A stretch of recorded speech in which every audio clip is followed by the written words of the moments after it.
For all that is our life, we sing our thanks and praise. For all life is a gift which we are called to use, to build the common good and make our own day glad. For Unitarian Universalist theologian Rebecca Parker, this hymn gets it exactly right. And yet, she says, there is some whiff of paradise that still reaches us. Walking through the woods in the early morning, we catch glimpses of it. Singing in church, we hear the strains of its harmonies. Cooking supper for friends, garlic and basil simmering in olive oil, the fragrance of paradise touches our senses. We lift a child into our arms and dance, and in our twirling, we feel paradise in our limbs. Her powerful word here is paradise. Think Garden of Eden. In our twirling, we feel paradise in our limbs. Now, why is this important? Rediscovering paradise and recommitting ourselves to an ethics of paradise, Parker says, is just what we need now. Western culture needs to stand again at the open doors of paradise and find its way to re-enter this world as a sacred site, as holy ground. And then she says, the Universalist part of our Unitarian Universalist heritage can show us the way. Now, previous sermons in this worship series on Universalism have mainly drawn from theologians from generations ago. But in this culminating sermon, our spotlight is on a contemporary of ours. Most recently, she was the president of one of our Unitarian Universalist seminaries, Star King School for the Ministry, that is located on the West Coast to balance out Meadville Lombard Theological School, which is in the Midwest, and then on the East Coast, we have Harvard. She is a voice for Universalism that is alive right now. And what she wants for all of us and everyone is to enter paradise in this life. Now, this early on, what exactly that means and involves may not be clear, but I promise you by the end, you will see how beautiful and profound this truly is. Start with what Parker says about historical universalism showing the way. Her particular route to this delighted me because her scholarship takes her to a time and a place and a person way earlier than standard histories. She goes back to 17th century England and to the mystic and church founder Jane Lead, 1624 born, then 1704 die. This brilliant woman, says Parker, laid the groundwork which in a later time and a different continent would be picked up and professed by American Universalists we know better, like Hosea Ballou. Jane Lead's central image is paradise. It is, as Parker says, a realm in which humanity's beautiful diversity flourished. Salvation was accomplished through the life-giving power of God's love, which embraced all people. In the church she founded, Lead preached that people's senses could be ecstatically opened to tasting, seeing, and hearing the beauty that is within and among and all around us.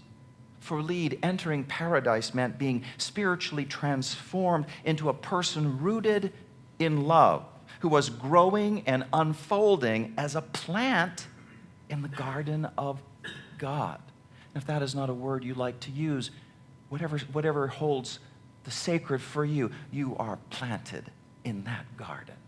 Planted in that garden. She told people that they could become trees springing up from the rich loam of wisdom and goodness, drawing sustenance from the river of life, yielding fruits of compassion and generosity and healing. Paradise could be now, she taught, and our own lives could be part of the renewal of paradise. That is how Parker describes it. And note the main themes: how paradise is not lost, it is already here and now. How spirituality is about entering into it in this life. It's about being renewed and restored. How spiritual restoration requires, in part, an education or re-education of our senses, of how we see and hear and touch and taste, so that we experience the present moment with, not with indifference, but with attention and curiosity and love. To imagine oneself as being a plant in the garden of the sacred, of the divine, and with your roots you sip up the river of life, and you grow fruits of compassion and healing, to be affirmed in one's individuality and uniqueness as one plant among a diversity of many others. All of these themes, this is indeed paradise. But Parker hastens to add something that might be surprising. It's tempting to imagine paradise as a place of perpetually sunny skies and beautiful weather. She vehemently disagrees with that. All sorts of weather visits the garden. It is not a static place. There is dynamism to it. There is danger.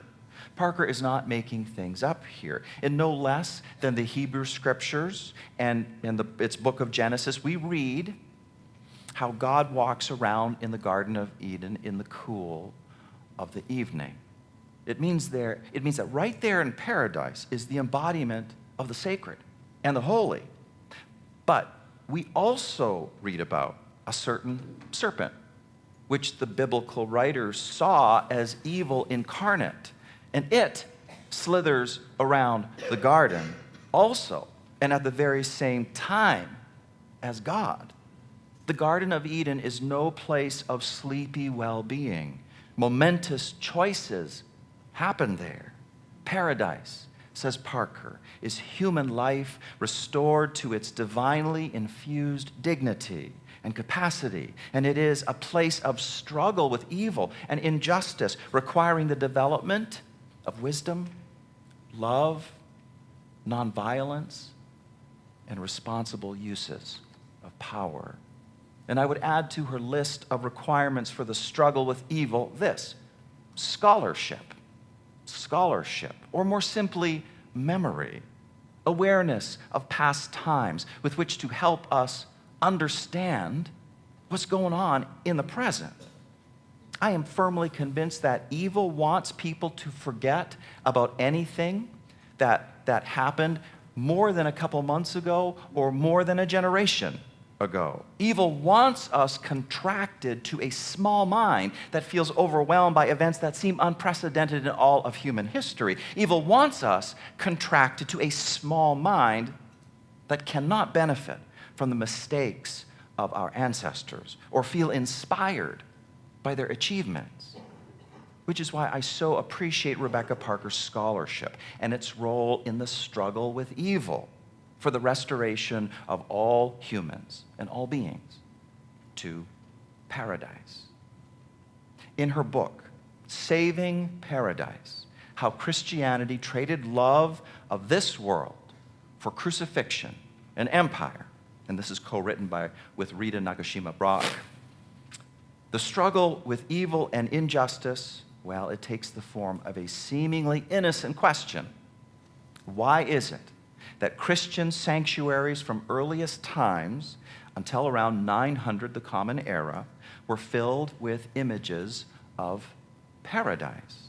Images of paradise in Rome and Ravenna churches, she says, captured the craggy, scruffy pastoral landscape, the orchards, the clear night skies, the teeming waters of the Mediterranean world, as if they were lit by a power from within. Sparkling mosaics of vivid colors captured the world's luminosity. The images filled the walls of spaces in which liturgies fostering aesthetic and emotional and spiritual and intellectual experiences of life in the present, in a world created as good and delightful.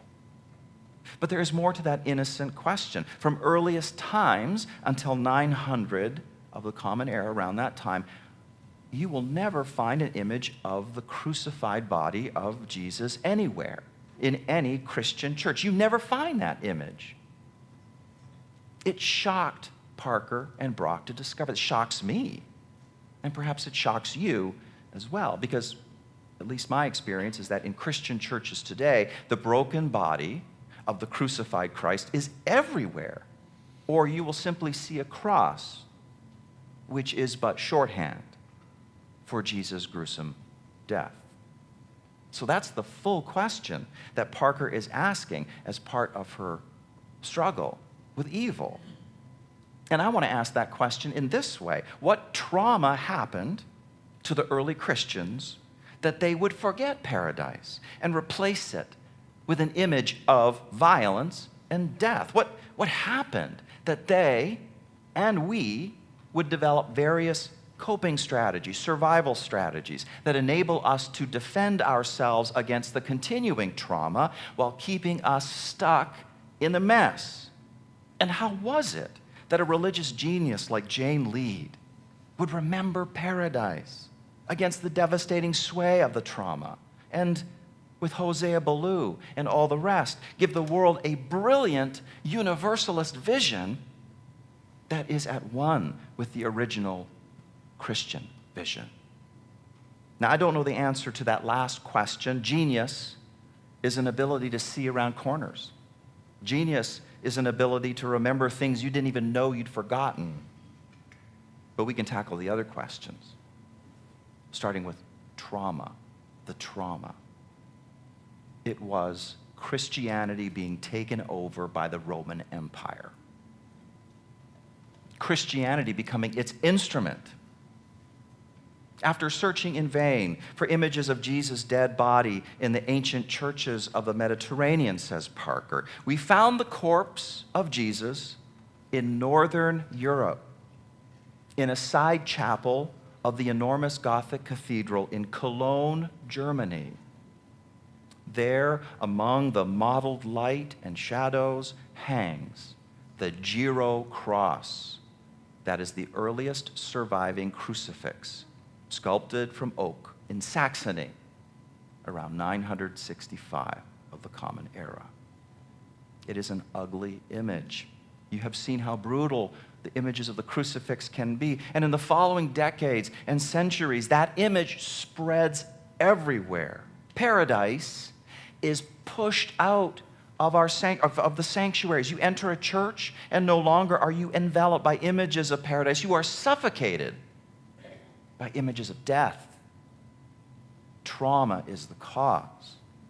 Says Parker, 1,000 years after Jesus, the brutal logic of empire twisted the celebration of Jesus' life into a perpetual reenactment of his death. The Giro cross was carved by descendants of the Saxons, baptized against their will by the Holy Roman Emperor Charlemagne during a 3-decade campaign of terror. Charlemagne's armies slaughtered all who resisted. They destroyed shrines representing the Saxons' tree of life and deported 10,000 Saxons from their lands. Pressed by violence into Christian obedience, the Saxons produced art that bore marks of their baptism in blood. There are so many dimensions to this trauma of empire making Christianity its weapon. Until the time of the Crusades, war in Christian circles had always been considered as an evil. And then came the First Crusade in 1095, and the Pope at that time, Pope Urban II, announces that from here on out, war is no longer a sin. It is a way to be forgiven of one's sins. Did you hear that? In this way, the religion of Jesus was violated to the core. And when a person or a community or a religious tradition is traumatized and violated, invariably what happens next is the adoption of some kind of survival strategy and a simultaneous forgetting of what came before. One style of survival is authoritarianism. The traumatized person, community, or religious tradition stands with the one that has oppressed them. So what we saw in Christianity after empire co-opted it was the proliferation of art and architecture that makes Jesus' violent death the center. We saw theologies that blessed war and conquest and colonization and racism and homophobia and on, the exploitation of our earth. We saw the meaning of the Eucharist, or communion, change from celebrating the good gifts of a good earth and the good person, the good teachings of Jesus, changing from that meaning to a different kind of meaning, which is simply about reenacting Jesus' violent death. For one, its salvation is about being in paradise. The other is violence, securing your immortality in another world. As for this world, well, just keep your head down and just keep grinding away. Now, don't get me wrong here. There is no such thing as Christianity. I really did say that. I'm going to say it again. There's no such thing as Christianity. There are only Christianities. Does that make sense? Yeah. There's only plural forms of that faith. And some of you who were raised Christian, and probably all of you who identify as Christian today, did not and do not experience your faith as authoritarian, which leads to the next survival strategy, that of insistent and unrelenting rebellion against authoritarian forms of Christianity and against all forms of oppression and injustice. Social gospel Christianity of the early 20th century is a great example of a liberal form of the Christian faith. This was Parker's own version of Christianity in her youth. And she says, "When I was a child, the social gospel meant that we as faithful Christians campaigned for integrated, non-restricted neighborhoods to counteract racism in our community. We marched for civil rights. We worked to end the war in Vietnam. We worked to advance economic self-determination for people around the world." But she goes on to say, immersed in this tradition of Christianity, I learned firsthand its strengths and limitations. The hoped-for future perpetually condemns the present. The failure of the world to conform to God's vision of justice and abundance, it is laid at humanity's feet. We have not worked smart enough. We have not organized intelligently enough. We have not been well enough organized, convinced enough people, or corrected the flaws in our approach. Social gospel Christianity has had a great home in the heart of Protestant, mainline Protestantism. Is a great vision, but perhaps it has flagged in zeal because weary spirits have labored for an ideal world but have neglected their own soul's thirst. Any weary spirits here this morning? Weary spirits? In the absence of a divine wellspring in the present, when the going gets tough, there is nothing to fall back on.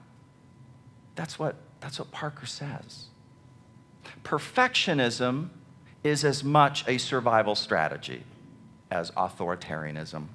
And while the authoritarian sells their soul to the oppressive establishment, the perfectionist becomes subject to what Buddhists call the second arrow. The second arrow, as in, not only are we caught up in the pain that traumatized us to begin with, that's the first arrow, but we are condemning ourselves for never able to make it all better, to never make it all better. We're condemning ourselves for that too. Second arrow. It just breaks my heart. Whatever the survival strategy is, it's just about fragile people trying to cope with trauma and trying to do the best they can as best as they understand it in the moment.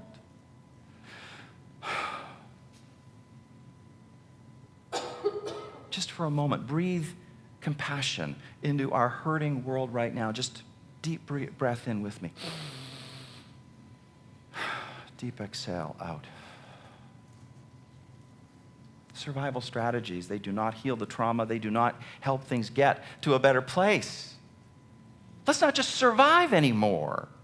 Let's remember what that trauma has jarred out of consciousness. Let's be restored to what is our natural birthright. Let all of us and everyone enter paradise in this life. But how? Parker says, entering paradise in this life is not an individual achievement, but is the gift of communities that train perception and teach ethical grace. I am so grateful for the gift of this community when it teaches me in services like this to follow Jane lead in opening myself to tasting and seeing and hearing the beauty that is within and among and beyond us.